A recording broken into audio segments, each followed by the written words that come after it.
మీ పర్యవేక్షణ లేనప్పుడు ఈ పాలక మండలి ఎందుకు పాలక మండలి ఎందుకోసం ఉంటుంది? వచ్చే భక్తులకు ఎవరికి ఇబ్బంది కలగకుండా పాలక మండలి, ఆ పాలక మండలి చేతగాలప్పుడు ప్రభుత్వ ఆధీనం తీసుకున్నామని ఏంది స్వామి భక్తులు ఎందుకోసం వస్తారు?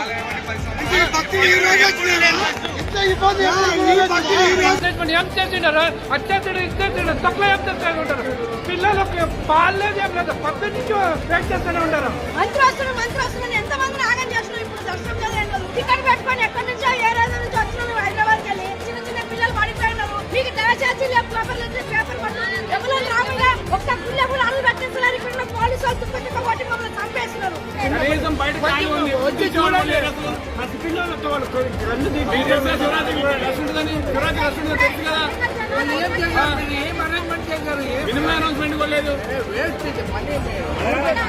అట్లా కాదు, వచ్చి 2 గంటల లైన్ ఉంటున్నారు. వాటర్